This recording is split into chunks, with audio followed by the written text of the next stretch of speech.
Thank you so much. So, good morning, ladies and gentlemen. I warmly welcome you to this presentation that focuses on research and developments on the impact of COVID-19 on special education across Europe and dealing with continuity and regression. On the slide, you can see my university, the University of Trier. So I am from Germany, and I am very happy to be here in Dublin for the first time. My name is Verena Letzel. I am a researcher in the field of education.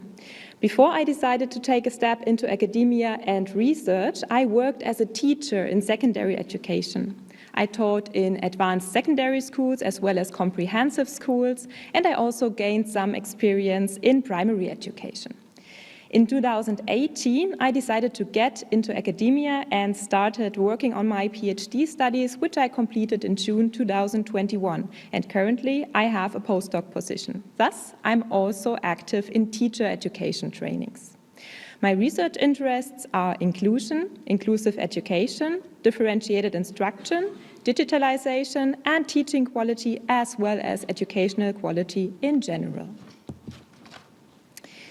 This keynote presentation will be divided into 3 parts. In the first part, I will report about research that was conducted throughout Europe, Australia, and Mexico. This research was carried out during the first school lockdown in the pandemic that lasted approximately from March to July 2020 and focuses on the documentation of the impacts the pandemic had on special education. The second part focuses on the current situation that can carefully be called post-pandemic, even though we surely know that the pandemic is not over yet. We could also call the period post-homeschooling. Maybe that would be the even better, but still a less widespread term. However, in this part of the presentation, we will talk about the current situation in some of the European states and in Mexico. Thus, this will lead us to future perspectives that can be derived from the educational crisis. Finally, I want to close the presentation with a third part.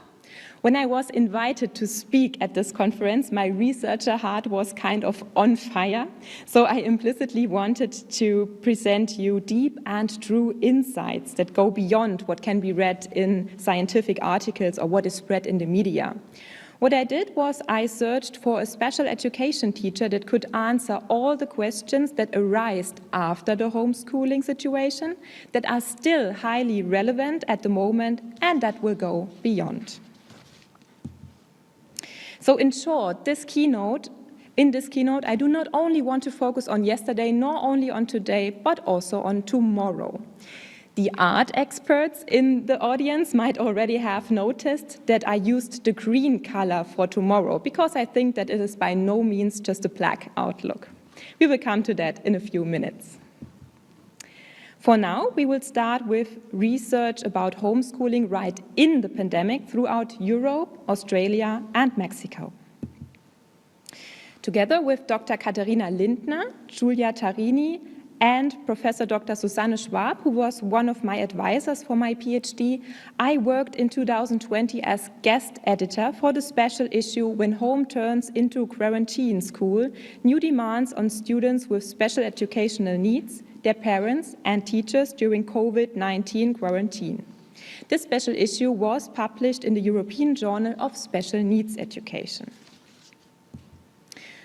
We all know that in March 2020, schools had to close because of health distancing measures that aimed to prevent the world from high infection rates. Teachers had to rapidly adapt their instruction to distant learning. Students had to learn from home without having face-to-face contact to their classmates or peer group and teachers.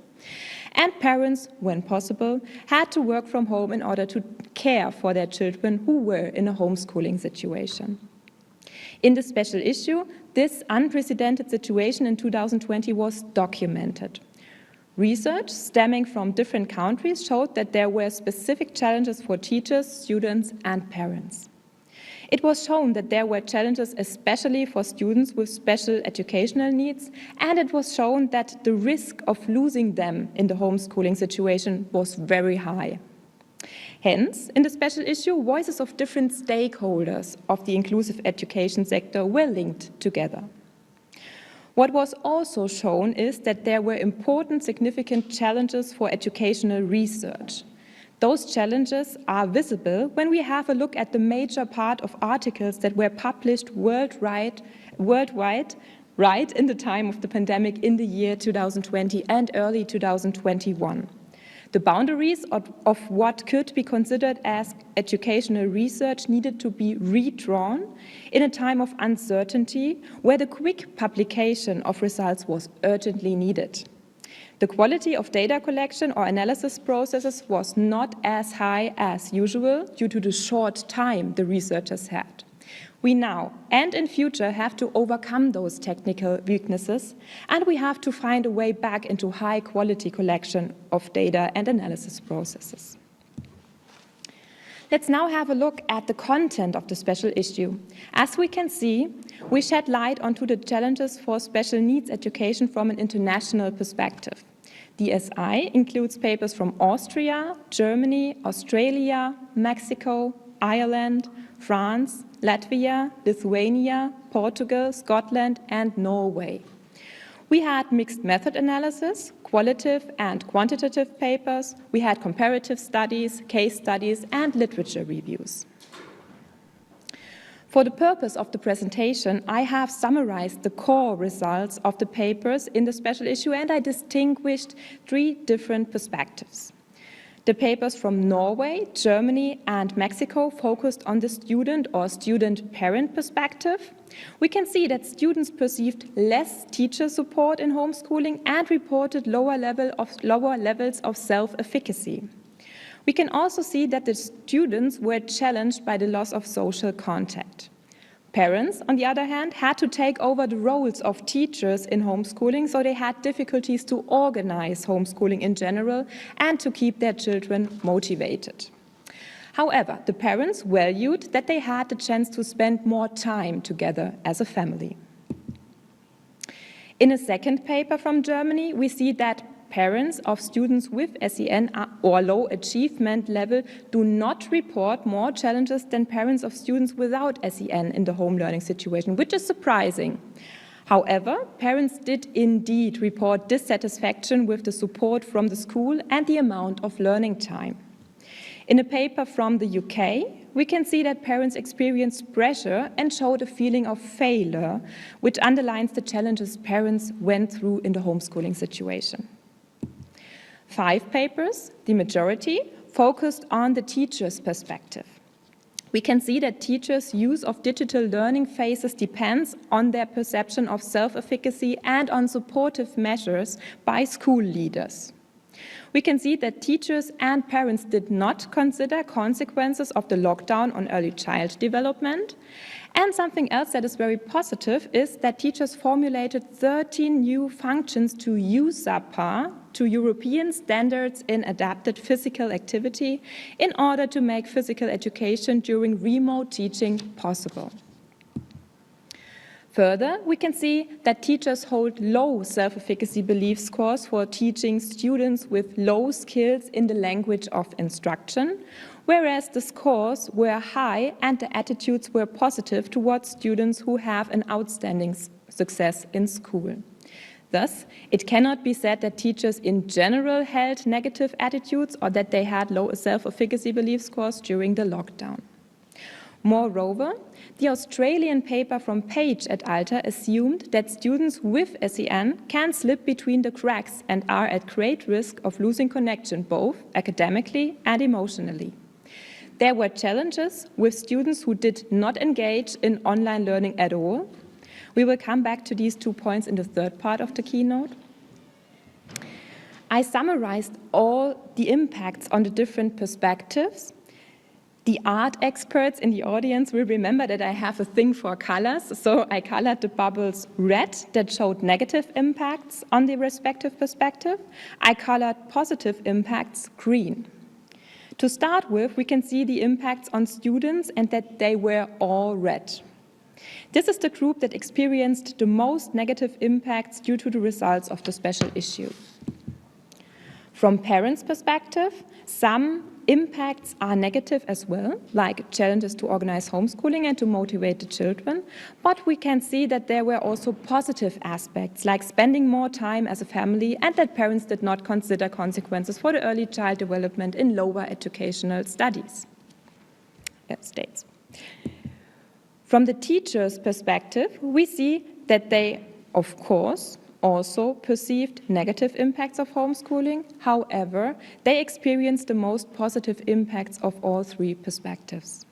We see that the teachers faced some challenges with students who did not engage in online learning at all, but we also see that teachers still hold high self-efficacy beliefs and positive attitudes towards some students in the distant learning processes. Here, I think we can point at the argument that also in-class teaching, teachers hold as positive as well as negative attitudes towards students with different achievement levels. So this is not a phenomenon that exclusively arises in homeschooling. In addition to that, we see that teachers were engaged in making online teaching a positive experience for SEN students, for example, in widening the curriculum in order to make physical education possible in homeschooling. So it is very destructive to focus only on the negative aspects when we talk about homeschooling in the pandemic. This simply does not hold true in the same way for all the three perspectives. Please, don't get me wrong. We know that there are a lot of negative impacts and that this situation, without a doubt, is a crisis for the educational system. But we need to take the positive aspects out of it and we need to use them for the future after the pandemic.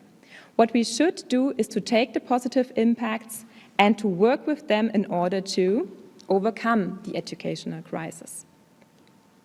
Let's now talk about the today, the current situation in the countries, and what I consider most important, let's talk about future perspectives.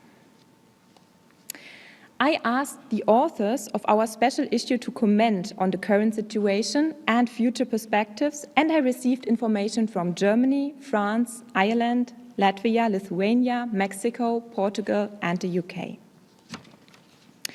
As we already heard, the lockdown brought certain impacts and consequences to all stakeholders in the educational system. Approximately 1 year later, the authors stressed consequences like stress, the importance of individualized learning, and the amount of learning time and energy supporting children through online learning environments required from parents' perspective, as well as their ability or inability to balance the work, home, and learning situation. Furthermore, the inequality of learning resources became visible. All these aspects had impacts on the current situation, which is characterized through opening schools on the one hand and rising infection rates on the other hand. However, in comparison to last year, the rising number is not that often transferring to hospital or death as it was in 2020. Students are currently learning in a face-to-face environment rather than online. What some schools did, but what might become very difficult in cold winter months, is to adapt more outdoor learning, or they have adapted indoor learning by creating more space between the students.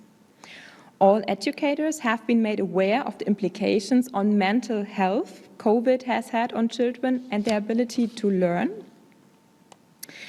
And I then asked the authors what could have been managed better.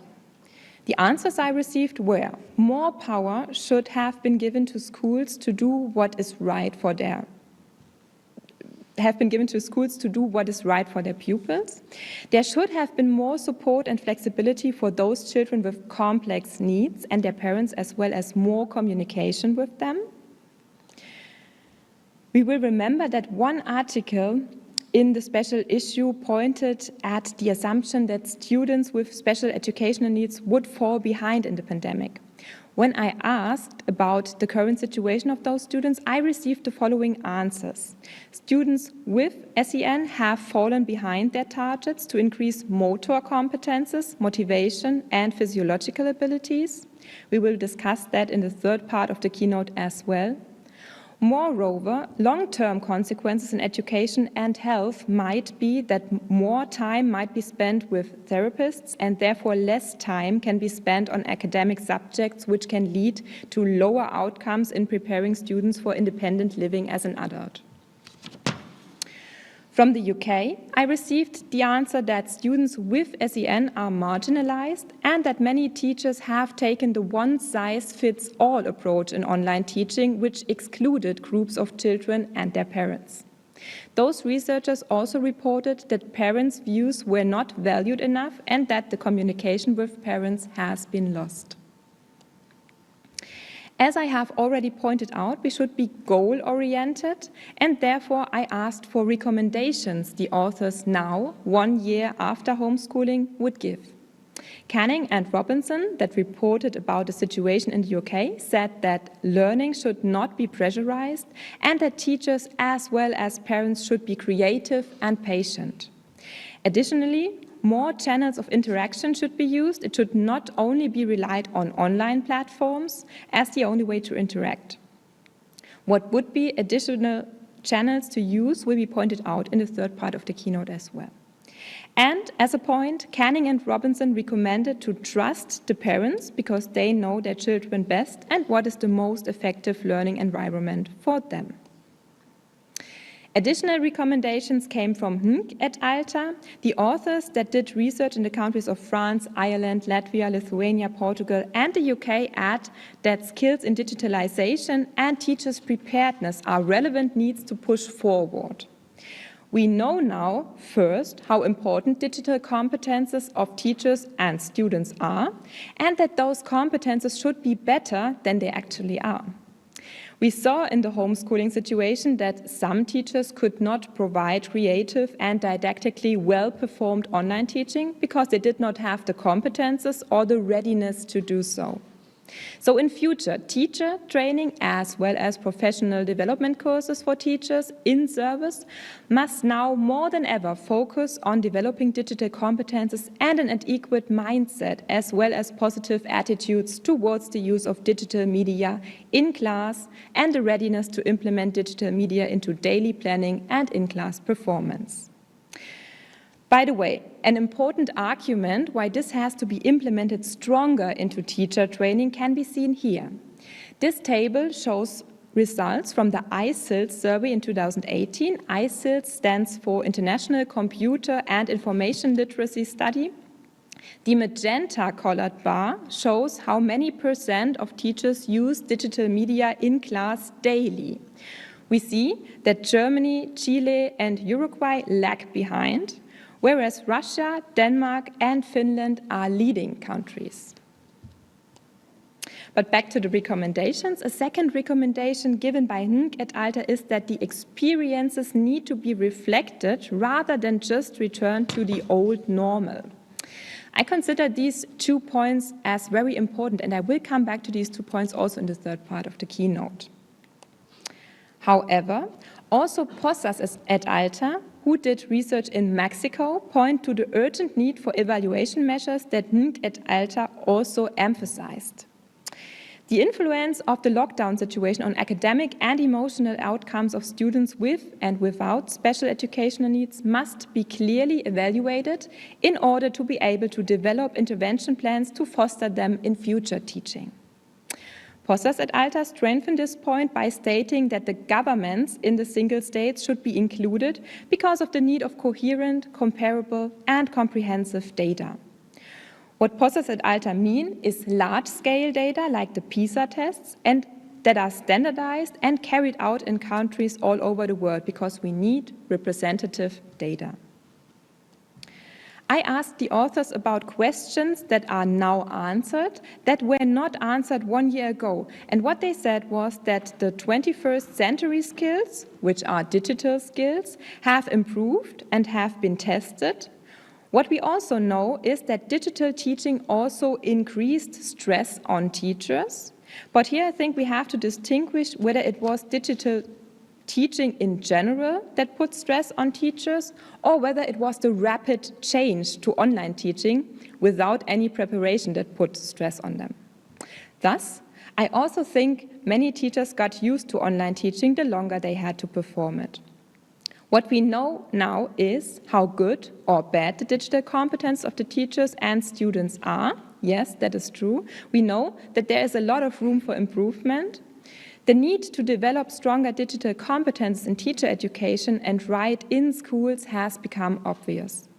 This is something we as teacher educators at universities have to notice.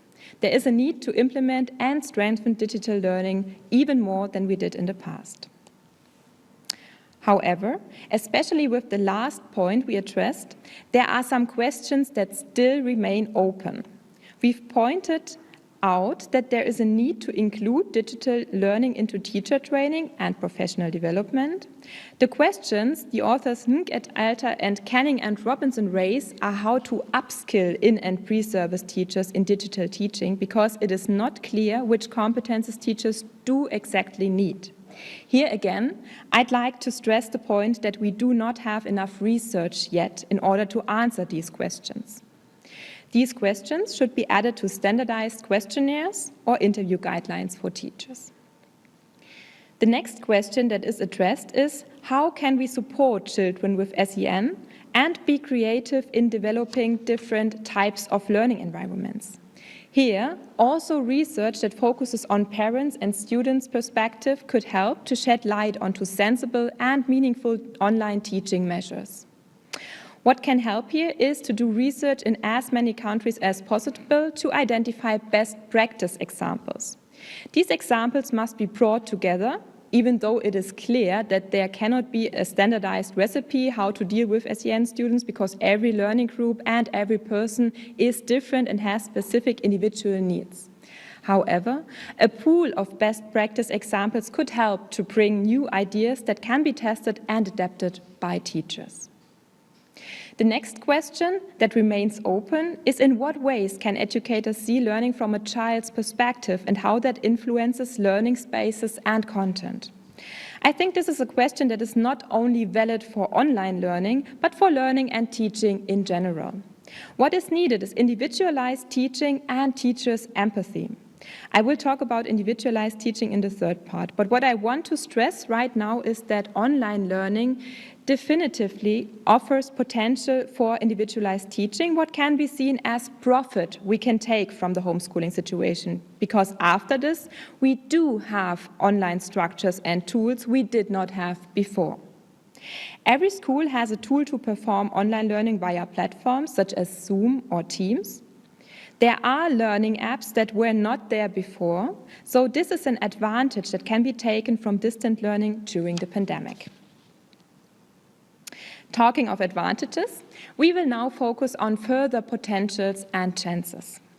What the authors of the special issue found extremely useful for SEN students and what should be kept and further implemented in-class teaching are online games which had a play-based focus. Furthermore, we should use technology to establish project-based learning. Through digitalization, boundaries in terms of time and place in future can be crossed more easily by using established communication platforms and apps. All in all, digital teaching is now possible. It is conceivable that teachers could plan blended learning models with presence and online phases. In a German study, students were asked in the homeschooling situation whether they could imagine keeping blended learning models in future, and 58% of the students would appreciate such a teaching model. Moreover, Professor Dr. Marcela Posas from the Humboldt University of Berlin, who did research in Mexico within the special issue, commented on future perspectives. Let's listen to her statement.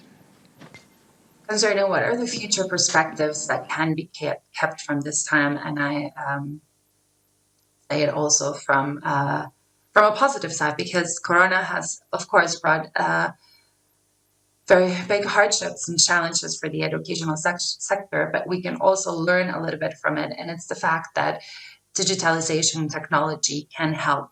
We just need to know how to design it correctly in order that it is implemented to support students.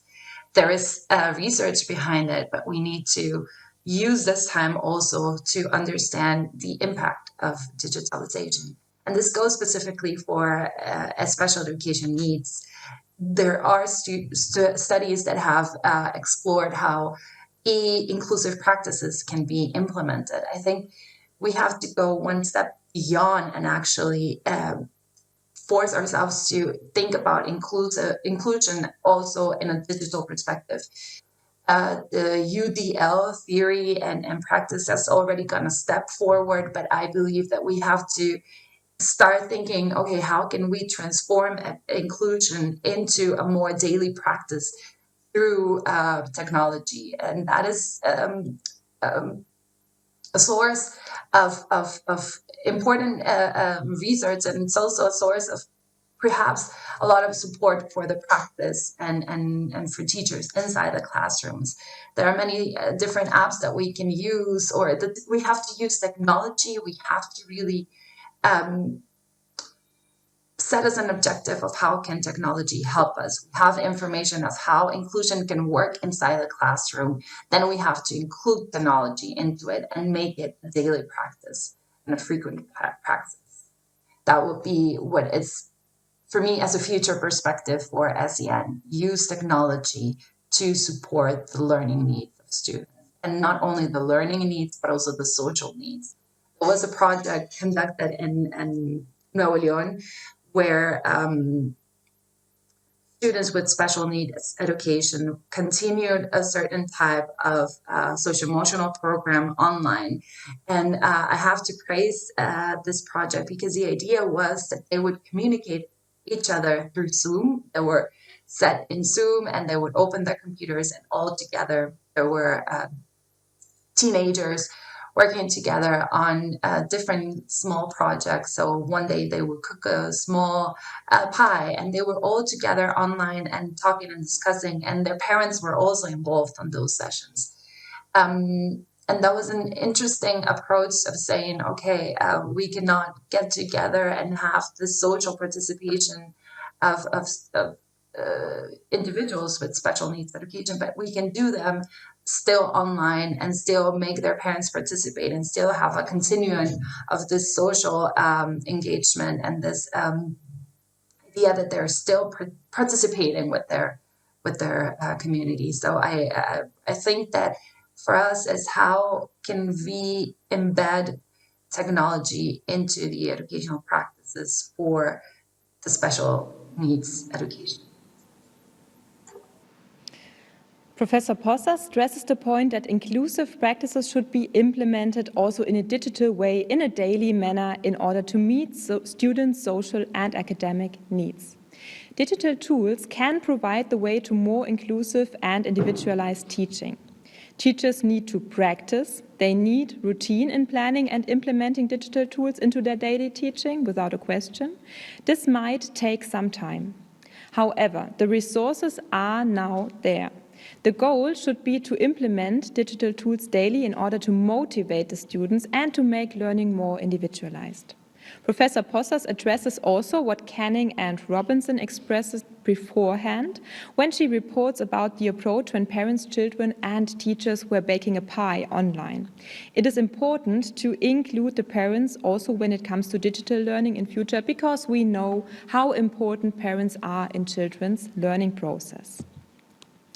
Let's proceed to the third part of the keynote, in which we focus on an expert's perspective. I talked to an SEN teacher that teaches children with a special need in social and emotional development, so students that have certain behavioral problems.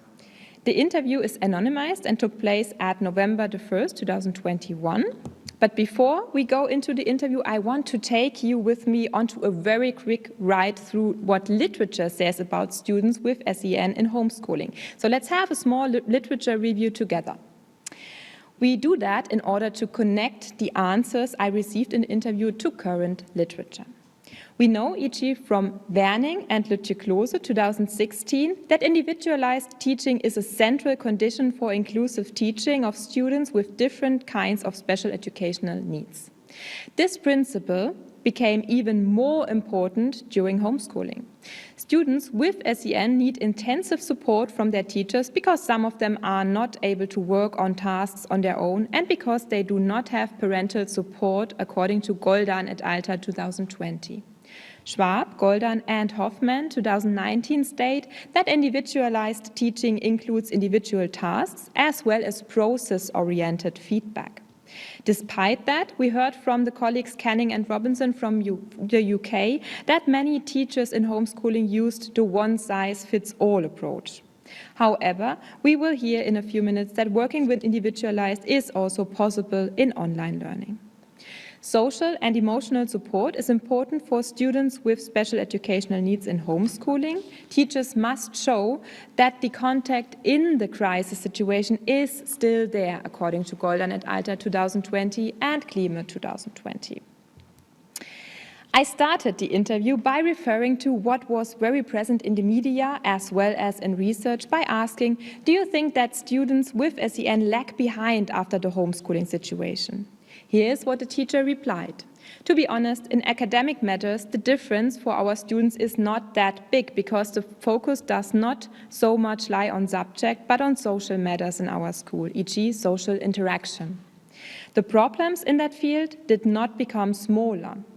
But we also cannot really say that the problems have become bigger because a lot of the students did not follow the social distancing rules and still met their peer group in the afternoon. I was a bit surprised about this because in this sentence it does not sound as dramatic as in the media. Therefore, I asked again, could you precise this? The media reports that it can be assumed that it is explicitly the social emotional sector that has been affected through social distancing regulations in the pandemic. Does this apply also to your students? The teacher then replied, definitively yes. Our students do not have adequate social contacts in their environments, so they lack social contact within a regulated frame. The children did have less normal or what we consider as normal social interaction. Most of the social contacts of my students are not conductive, and this is why the school is so important for them. And this is interesting. We oftentimes hear that students with SEN lag behind, but what is said here brings us to the conclusion that we cannot overgeneralize this statement. We have to distinguish between academic and social emotional matters. And we see that the academic matters did not lag that extremely behind. However, she explains why the social distancing from school and teachers was that heavy for the students. They lack structure, they lack normal social emotional contact. When we remember what Page et al. In our special issue reported, we see that this teacher also reports that the students lag behind in a social emotional matter. However, the academic backlog does not seem to be the major problem here. I digged a bit deeper into the direction of social emotional needs, so I asked, what did you do to meet the emotional needs of the students in homeschooling? The teacher replied, we tried to create private islands for the children. In the online meetings, we opened the meeting room 30 minutes prior to the start of the class so that they had the chance to talk to each other without a teacher. We also did that at the end of the online lessons. We also sent postcards on important dates, such as birthdays. But with the exception of using social media in order to create networks, there was not much we could do in terms of social isolation. We heard in our small write-through literature from Goldan et al. 2020 and Keynote 2020 that it is very important to show the students that there is still contact in crisis situations. And here we can see what the teachers did to maintain contact. Thus, we see the importance of social media in that statement. When we talked about high and low achievers, the teacher explained why it is so important that teachers maintained contact and were present in the lives of students. She said that the high-achieving students did perform well online. The low-achieving students perform well in class because they know that the teacher is happy then. In online teaching, the teacher was not present for them, so there was no need to perform well. By the way, I also asked whether the teachers did grouping in the Zoom sessions in order to foster social contact between the students. The teacher replied that it is difficult to do grouping in presence, so in class, with the students, but that it can be done better and easier online. However, she also said that some students were extremely inhibited in the online grouping sessions. So we can see that online learning offers new chances to try methods that did not work that well before. However, we also see that some cope with such methods in a better way than others. And this is also an important topic, as we can see in the statement. We had 5 students that performed well in the online classes. Those were the students that also perform well in presence teaching, who have their material and homework with them. Those students whose parents were not that engaged had the chance to rest more in online classes. But we also had the case that one student was not allowed to come to class anymore because of numerous illnesses. And he profited a lot from the online classes because in the pandemic, he was not an exception anymore because all students had to learn online. What the teacher reports tells us that we cannot state that online learning in general was a bad experience for students with special educational needs. We hear that the students that do perform well in class also performed well in online learning. And I think this does not only apply to students with special educational needs, but to all students. I also could see this at university. The students that are willing to learn in presence seminars were also willing to learn in online lessons. Further, we see that online teaching could offer chances in future for students with motor disabilities, physical handicap, or ill students. However, we also see that it is easier to slip from online teaching than it is the case in class at school. So there is a need to develop other control mechanisms or incentives for the participation in online teaching in future. I summarized a few statements of the teacher. I was told that WhatsApp was a contact tool that worked out well in order to keep daily contact with students, and this is also what we know from Goldan et al. From our small literature review in the beginning of that third part of the keynote. The teacher said it was important to chat with them in WhatsApp because parents oftentimes change their addresses without telling the school or do not have a fixed line, even though teachers are normally not allowed to use WhatsApp in Germany. The students do have mobile phones rather than notebooks. Teachers talked to parents at least once a week, so we see that parents were included in the process, just as Canning and Robinson pointed out. However, there were 2 students which could not be reached at all. E.g., one of them went on vacation to Romania for 2 months to visit the family, and the school or the teachers were not informed about this. Furthermore, some students did not participate in online classes at all. Moreover, isolation was hard for the students, for those who followed the social distancing rules, because they do not have functioning relationships at home. And there is, just as Goldan et al. 2020 pointed out, nobody that cares for them or to support them in their learning. Moreover, she said that there is no chance to bring the homeschooling or to bring the students again to a similar level after homeschooling. However, they also were not at a similar level before, and she said that this is not the goal. And I think this is very important. I oftentimes heard, not only in special education, but in regular education as well, that after homeschooling it is difficult for teachers to bring them to a similar level from which they can go on in-class teaching. In an educational system where individualism and inclusion should be maintained, we can assume that also before the pandemic, the students were not at the same level. And this is okay. So teachers have to diagnose the needs of the students after returning back to school and do their business as usual.